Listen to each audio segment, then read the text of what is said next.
Trump প্রশাসন বাংলাদেশি পণ্যের ওপর ৩৫% হারে শুল্ক আরোপ করেছে। এই পদক্ষেপ যুক্তরাষ্ট্রের বাজারে বাংলাদেশি পণ্যের প্রতিযোগিতা সক্ষমতা কমিয়ে দেওয়ার আশঙ্কা তৈরি করলেও দেশের প্রধান রপ্তানি খাত তৈরি পোশাক শিল্পে এখনও শক্তিশালী সম্ভাবনা দেখছেন খাত সংশ্লিষ্টরা। যুক্তরাষ্ট্রে বাংলাদেশের রপ্তানির সিংহভাগই পোশাক পণ্য। ফলে নতুন এই শুল্ক কাঠামোর অধীনে প্রতিযোগিতায় টিকে থাকা নিয়ে উদ্বেগ তৈরি হওয়াই স্বাভাবিক। তবে বেশ কিছু কারণে বাংলাদেশ এখনও এই বিষয়ে আশাবাদী থাকতে পারে। বাংলাদেশ সাধারণ ও মধ্যম মানের পোশাক উৎপাদনে বিশ্বের শীর্ষস্থানে রয়েছে। এসব পণ্যের দাম তুলনামূলক কম হওয়ায় বর্তমানে অন্য কোনো দেশ এই ক্ষেত্রে বাংলাদেশের সমকক্ষ নয়।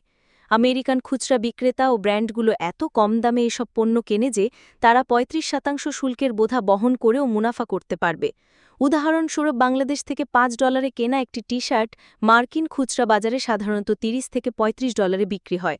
বাড়তি শুল্ক যোগ হলেও ক্রেতারা পণ্যের দাম সামান্য বাড়িয়ে বিক্রি করতে পারে, যা সেখানকার ভোক্তাদের মধ্যে তেমন কোনো প্রতিক্রিয়া তৈরি করে না।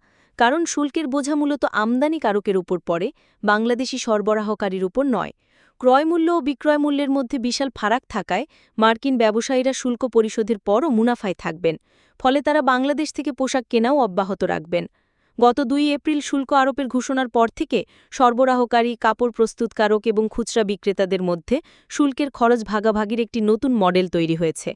এখন প্রতিটি পক্ষই শুল্কের বোঝার একটি অংশ বহন করছে, ফলে পুরো চাপ সরবরাহ শৃঙ্খলের কোনো একটি অংশের ওপর পড়ছে না। বৈশ্বিক প্রতিকূলতা সত্ত্বেও যুক্তরাষ্ট্রে বাংলাদেশি পোশাকের রপ্তানি বেশ ভালো অবস্থানে রয়েছে। চলতি বছরের জানুয়ারি-এপ্রিল সময়ে আগের বছরের একই সময়ের তুলনায় রপ্তানি ২৯% বেড়ে $২.৯৮ বিলিয়ন দাঁড়িয়েছে।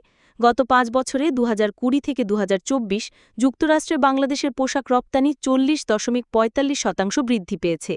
তৈরি পোশাক রপ্তানিতে প্রবৃদ্ধি ধরে রাখতে এবং প্রতিযোগিতায় টিকে থাকতে বাংলাদেশকে অবকাঠামো সুবিধা উন্নত করতে হবে। পূর্ণ সক্ষমতায় উৎপাদন এবং কম সময় পণ্য পাঠাতে উন্নত বন্দর ব্যবস্থাপনা, নিরবচ্ছিন্ন গ্যাস ও বিদ্যুৎ সরবরাহ এবং সমন্বিত লজিস্টিক্স নিশ্চিত করা অপরিহার্য। এদিক থেকে উন্নতি করা গেলে বাংলাদেশ মার্কিন শুল্কের প্রভাব মোকাবিলা করে বিশ্বের বৃহত্তম পোশাক বাজারে নিজেদের অংশীদারিত্ব বাড়াতে পারবে। ফলে আশা করা যায় ভবিষ্যতে যুক্তরাষ্ট্রে বাংলাদেশের পোশাক রপ্তানির ধারা অব্যাহত থাকবে।